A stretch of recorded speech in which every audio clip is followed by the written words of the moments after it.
Guys, मैं फिर से आपके लिए लेके आ गई हूँ फिजिक्स के कुछ important facts and one liner. तो चलिए स्टार्ट करते हैं।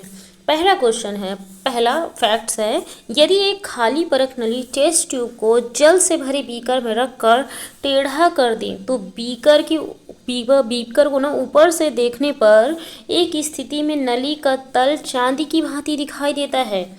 इसका कारण यह है कि नली को टेढ़ा करने से ना उस पर गिरने वाले प्रकाश का आपतन कोण जो है ना वो क्या होता है, बढ़ता जाता है। जब यह कोण कांच वायु के क्रांतिक कोण मतलब कांच और वायु का ना, ये बीकर का कांच है और वायु का क्रांतिक कोण होता है 41 डिग्री 49 सेकेंड। ठीक है, तो 41 डिग्री 49 सेकेंड से बड़ा हो जाता है तो प्रकाश नली के भीतर वायु में नहीं जाता बल्कि नली की दीवार पर पूर्ण परावर्तित होकर आँख में पहुँचने लगता है और हमें नली चमकदार दिखाई देती है। ठीक है, तो क्या होता है, जब एक खाली परख नली टेस्ट ट्यूब को जल से भरे बीकर में रखकर टेढ़ा कर दे तो बीकर के ऊपर से देखने पर ना एक स्थिति में नली का जो तल है ना चांदी की भांति दिखाई देता है। ये क्यों होता है, क्योंकि ना नली को टेढ़ा करने से ना उस पर गिरने वाले जो प्रकाश का आपतन कोण है, मतलब जो प्रकाश आपतन कोण मतलब आपतित किरण मतलब आया हुआ किरण, आपतन मतलब आना, आपतित किरण कोण बढ़ता जाता है। और जब ये ना कोण और कांच वायु के क्रांतिक कोण जो है ना 41 डिग्री 49 मिनट से बड़ा हो जाता है तो प्रकाश नली के भीतर वायु में नहीं जाता बल्कि क्या होता है, नली की दीवार पर पूर्ण परावर्तित होकर आँख में पहुँचने लगता है। क्योंकि इसके अंदर वायु है और यहाँ पानी है तो इसके अंदर ये नहीं जाता और ये डायरेक्ट परावर्तित होके आँख में पड़ने लग जाता है, जिससे ये चमकदार दिखाई पड़ता है। ठीक है, नहीं जाता बल्कि नली की दीवार पर पूर्ण परावर्तित होकर आँख में पहुँचने लगता है और हमें नली चमकदार दिखाई देती है। ज्ञातव्य है कि यदि परीख नली में अगर जल भर दिया जाए तो नली चमकीली नहीं दिखाई देगी, क्योंकि कांच जल के क्रांतिक कोण कांच वायु के क्रांतिक कोण से बहुत बड़ा होता है। ठीक है, कांच जल के क्रांतिक कोण कांच वायु के क्रांतिक कोण से बहुत बड़ा होता है, अतः इस स्थिति में प्रकाश का पूर्ण आंतरिक परावर्तन नहीं हो पाता। ठीक है, तो समझ गए। चलिए आगे बढ़ते हैं। जब खिड़की में लगा कांच चटक क्रैक हो जाता है तो उसमें दरारें पड़ जाती हैं। ठीक है, क्रैक हो जाता है तो उसमें दरारें पड़ जाती हैं, जिसमें क्या होता है तो वायु की पतली परत आ जाती है। कांच के अंदर अगर क्रैक हो गया तो उसमें वायु की ना पतली परत आ जाती है। ये दरारें देखने पर ना चमकीली दिखाई देती हैं, क्योंकि ना इन दरारों पर पड़ने वाला जो टेढ़ा प्रकाश ना वायु की परत में नहीं जाता बल्कि कांच वायु के सीमा पृष्ठ से पूर्ण परावर्तित होकर आँख में पहुँच जाता है। ठीक है, कांच वायु की सीमा के पृष्ठ से पूर्ण परावर्तित होकर ना आँख में पहुँच जाता है। वही जैसे मैंने पुराना बताया था कि हवा भर गया तो हवा में नहीं जाएगा बल्कि क्या होगा कि कांच वायु के सीमा पृष्ठ से परावर्तित होकर वापस आ जाएगा, परावर्तित होकर आँख में पहुँच जाता है। इस प्रकार यदि कांच अथवा वायु में कोई वायु का बुलबुला आ जाए तो वह भी बहुत चमकीला दिखाई देता है। ठीक है, बुलबुला भी आ जाता है तो बुलबुला भी तो चमकीला दिखाई देता है ना पानी के अंदर। ठीक है, तो वो इसी कारण होता है। नेक्स्ट है, यदि एक धातु के गोले पर सूखी कालिक पोत कर जल से भरे बीकर में डाल दे, धातु का गोला है उस पर सूखी कालिक पोत देंगे हम, है ना, पेंट कर देंगे और उसे भरे बीकर में ना डाल देंगे तो गोले का सतह ना चांदी की तरह चमकने लगता है। इसका कारण है कि ना कालिक के कारण गोले का तल जल संपर्क में नहीं आ पाता। ठीक है, जो गोले का जो तल है ना वो जल के संपर्क में नहीं आता कालिक पोता है करके, अब बल्कि दोनों के बीच ना वायु की परत आ जाती है। क्या आ जाती है, दोनों के बीच वायु की परत आ जाती है। अतः जल वायु के सीमा पृष्ठ पर प्रकाश का पूर्ण आंतरिक परावर्तन नहीं हो पाता, जिससे गोले का तल ना चमकीला दिखाई देता है। ठीक है, तो उनके बीच में वायु आ गया और वायु हमेशा जल और कांच के बीच में आएगा तो क्या होगा, चमकेगा और पूर्ण आंतरिक परावर्तन नहीं हो पाता, जिससे ना गोले का तल चमकीला दिखाई देता है, हो जाता है, पूर्ण आंतरिक परावर्तन हो जाता है। ठीक है, हीरे की चमक, हीरे से वायु में आने वाली किरण के लिए क्रांतिक कोण बहुत कम होता है, मतलब केवल 24 डिग्री होता है। ठीक ठीक है। 24 डिग्री होता है हीरे से वायु में आने वाली किरण के लिए क्रांतिक कोण 24 डिग्री होता है। अतः जब बाहर का प्रकाश ना किसी कटे हुए हीरे में प्रवेश करता है, ठीक है, किसी कटे हुए हीरे में प्रवेश करता है तो उसके भीतर विभिन्न तलों पर बार बार पूर्ण आंतरिक परावर्तन होता रहता है, ठीक है, बार बार पूर्ण आंतरिक परावर्तन होता रहता है। और जब किसी तल पर आपतन कोण 24 डिग्री से कम हो जाता है तब ही प्रकाश कणा बाहर आ पाता है। 24 डिग्री से कम होगा तभी प्रकाश बाहर आ पाता है। बाकी सब समय एक हीरे में पूरा टकराते रहता है और इस तरीके से जगमगाता है वो, और बाहर से देखने पे वो जगमगाता हुआ दिखता है। इस प्रकार हीरे में सभी दिशाओं में प्रवेश करने वाला प्रकाश केवल कुछ ही दिशाओं से बाहर निकलता है, ठीक है, कुछ ही दिशाओं से बाहर निकलता है और बाकी सब जगह से प्रवेश कर जाता है। इन दिशाओं से देखने पर ना हीरा अत्यंत चमकदार दिखाई देता है, ठीक है। चलिए समझ आ गया ना, वो भी वायु का मतलब का प्रकाश घुस जाता है। तो नेक्स्ट है चंद्रमा तथा ग्रहों में तारों की भांति टिमटिमाहट ट्विंकलिंग नहीं होती। क्यों ऐसा होता है? चूंकि चंद्रमा तथा ग्रह ना तारों की अपेक्षा बहुत समीप है, ठीक है, क्या है, तारों की अपेक्षा ना बहुत समीप है। अतः उनके द्वारा दृष्टा के आंख पर बनाया गया दर्शन कोण तारों द्वारा बनाए गए दर्शन कोण की अपेक्षा ना बड़ा होता है। दर्शन कोण मतलब दृश्य कोण होता है जो हमको दिखता है, ठीक है। चंद्रमा तथा तारों की अपेक्षा क्या है, बहुत समीप है। चंद्रमा हमारे बहुत समीप है और ग्रह भी समीप है और चूंकि बड़ा भी है, तथा उनके द्वारा ना दृष्टा की आंखों पर बनाया गया दर्शन कोण ना तारों द्वारा बनाए गए दर्शन कोण की अपेक्षा ना क्या होता है, बड़ा होता है, जिससे प्रेक्षक की आंखों में अपेक्षाकृत अधिक प्रकाश पहुंचता है। जितना आना चाहिए उससे ज़्यादा पड़ता है, क्योंकि दर्शन कोण बनाया गया है, दर्शन मतलब देखना होता है, ठीक है। अतः वायुमंडलीय अपवर्तनांक में परिवर्तन का अधिक प्रभाव नहीं पड़ता और वे लगातार क्या होते हैं, दिखते हैं। क्या होते हैं? लगातार दिखते हैं, ठीक है। द्रव में अंशतः डूबी हुई सीधी छड़ टेढ़ी क्यों दिखाई पड़ती है?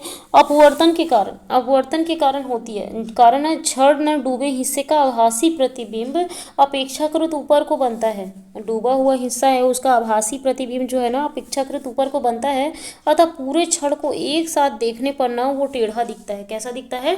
टेढ़ा दिखता है एक साथ देखने पर।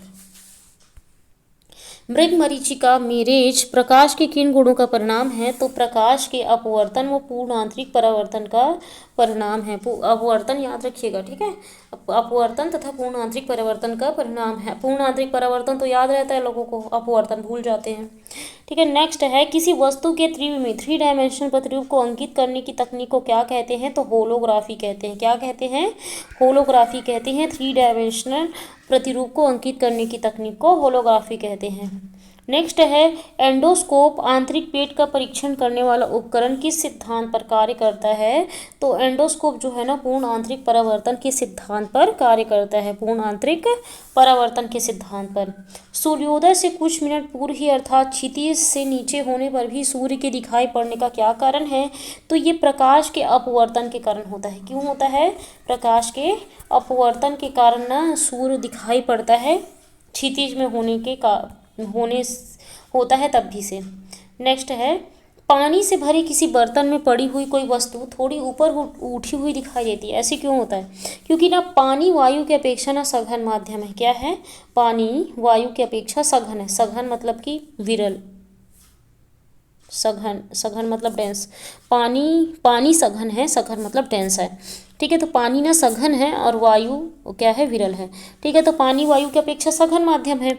अतः देखने की क्रिया में ना पानी में डूबी वस्तु से चलती हुई प्रकाश की किरण जैसे ही वायु में प्रवेश करती हुई, वायु विरल माध्यम है, तो वायु में प्रवेश करती है ना तो पानी व वायु को अलग अलग करने वाले तल पर खींची गई काल्पनिक अभिलंब से दूर हट जाती है। क्या हो जाती है? अब वो जो काल्पनिक जो खींची रहती है वो अभिलंब से दूर हट जाती है। अतः पानी में वस्तु की वास्तविक स्थिति से थोड़ी ऊपर से आती हुई प्रतीत होती है।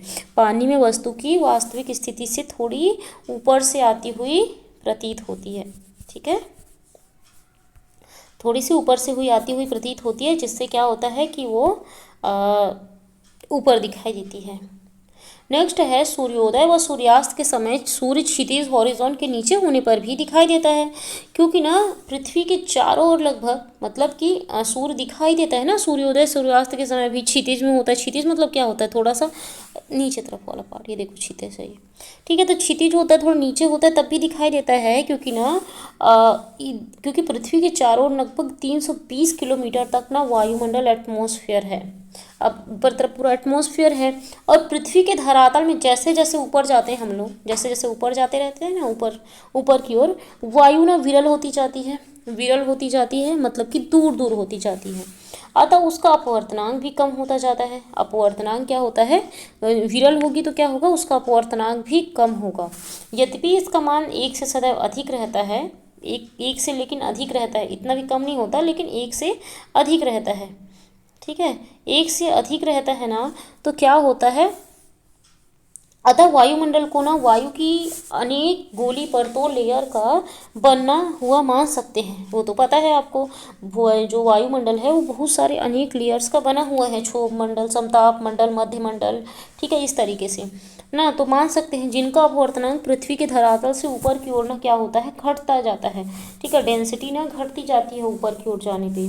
और सूर्योदय के समय ना जब सूर्य क्षितिज के नीचे होता है, मतलब ये देखो क्षितिज है, क्षितिज के ना नीचे होता है सूर्य, तब उसके आने वाली कोई किरण वायुमंडल में प्रवेश करने पर वायु की गोली परतों द्वारा ना अपवर्तित हो जाती है। प्रवेश करने पर ना वायु की जो गोली परत है ना, ये वायुमंडल है, वायुमंडल, इसमें ये क्या हो जाता है, परावर्तित हो जाती है, ठीक है, अपवर्तित हो जाती है।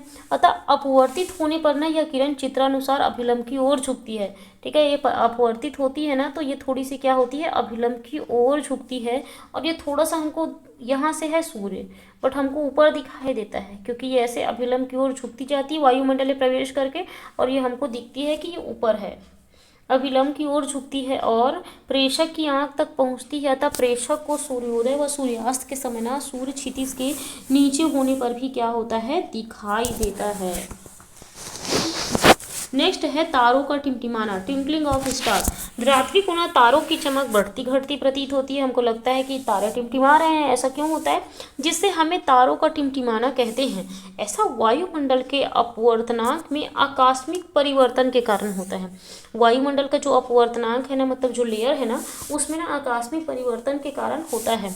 पृथ्वी का वायुमंडल कभी बिल्कुल शांत नहीं रहता, इसमें सदैव ठंडी तथा गर्म हवा की धाराएं, stream of cold and hot air हमेशा चलती रहती है, और कभी कहीं जगह कोई ठंडी होगी, कहीं जगह कोई गर्म होगी, ठीक है। इस कारण किसी विशेष स्थान का अपवर्तनांक सदैव क्या होता है, बदलता रहता है, कभी ठंडी हो जाएगी, कभी गर्म हो जाएगी, है ना, बदलता रहता है।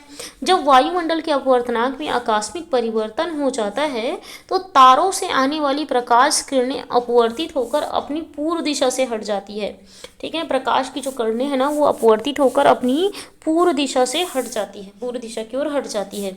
फलस्वरूप कुछ क्षणों के लिए प्रेषक की आंखों में तारों से आने वाला प्रकाश बिल्कुल नहीं पहुंचता या बहुत कम पहुंचता है। इसी कारण से ना प्रेषकों को तारा टिमटिमाता हुआ प्रतीत होता है। मतलब कभी क्या होता है, कभी प्रकाश लगता है कि मतलब कभी प्रकाश हमारे आंखों तक ज़्यादा पहुंच जाता है, अब कभी कम पहुंचता है। तो इस कारण से क्या होता है, कभी कम ज़्यादा, ये अपवर्तनांक के कारण ना हमको ऐसा लगता है कि वो टिमटिमा रहा है, ठीक है, बल्कि ऐसा नहीं होता है। नेक्स्ट है, एक कटा हुआ हीरा जगमगाहट के साथ चमकता है, ये क्यों होता है, तो पूर्ण आंतरिक परावर्तन के कारण होता है। यदि तालाब के आसपास के वायुमंडल का अपवर्तनांक उसके जल के अपवर्तनांक से अधिक हो तो क्या फर्क पड़ेगा, आसपास का वायुमंडल का अपवर्तनांक उसके जल के अपवर्तनांक से तो अधिक होगा ही, तो क्या होगा, तालाब की आभासी गहराई ना वास्तविक गहराई से अधिक प्रतीत होगी।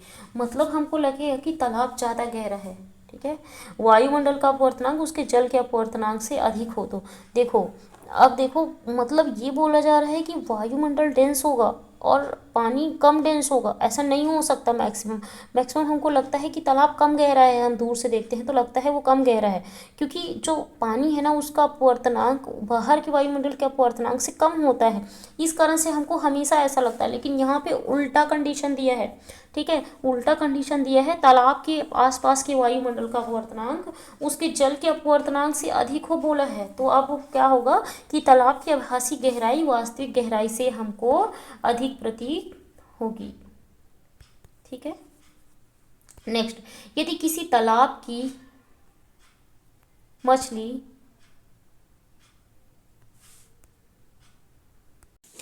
यदि किसी तालाब में एक मछली की आभासी गहराई 6 मीटर हो तो उसकी वास्तविक गहराई क्या होगी। तो ये ना इसका फॉर्मूला होता है, फॉर्मूला आता है क्या, वास्तविक गहराई इक्वल टू होता है आभासी गहराई इंटू जल का अपवर्तनांक। जल का अपवर्तनांक हमको याद करने की जरूरत है, 4/3 होता है। क्या होता है, 4/3 होता है जल का अपवर्तनांक। तो हमको जो भी नंबर दिया है ना आभासी गहराई, तो उसमें ना हम ना 4/3 को मल्टीप्लाई कर देंगे, तो 4/3 को मल्टीप्लाई करेंगे तो 8 मीटर आ जाएगा। तो क्या हो जाएगी, वास्तविक गहराई उसकी 8 मीटर होगा। प्रकाश का आपतन कोण 90 डिग्री व अपवर्तन कोण ना 45 डिग्री है, तो माध्यम का अपवर्तन क्या होगा। तो इसके लिए हमारे पास फॉर्मूला हमने पहले स्नेल का नियम पढ़ा है, n equal to sine i upon sine r होता है। और साइन आई मतलब 90 डिग्री और 90 का वैल्यू 1 होती है, और sine r equal to sine r की वैल्यू 45 है, तो हम 45 रख देंगे। तो क्या हो जाएगा, 45 की वैल्यू 1/√2 होता है, और √2 जो है ऊपर चला जाएगा, तो इसका आंसर आ जाएगा √2। और √2 को हम अगर और सॉल्व करना चाहें तो इसको और नॉर्मलाइज कर सकते हैं, इसको 1.414 हो जाएगा इसका आंसर। निर्वात के सापेक्ष जल का अपवर्तन 4/3 है, वह कांच का ना 3/2 है। तो कांच के सापेक्ष पानी का अपवर्तनांक क्या होगा, तो क्या होगा, इसको भी ऐसी फॉर्मूला में रख लेंगे, NW इज इक्वल टू 4/3, और क्या करेंगे 4/3 अपॉन 3/2 कर लेंगे और सॉल्व कर लेंगे इसको, तो क्या आ जाएगा 8/9 आ जाएगा। तो निर्वात के सापेक्ष जल का अपवर्तनांक 4/3, तो इसका सॉल्व करके वो मतलब जल का अपवर्तनांक ऊपर रख देंगे, कांच का अपवर्तनांक 3/2 नीचे रख देंगे और इसको सॉल्व कर लेंगे। तो चलिए गाइस, आज के लिए इतना ही। Thank you so much.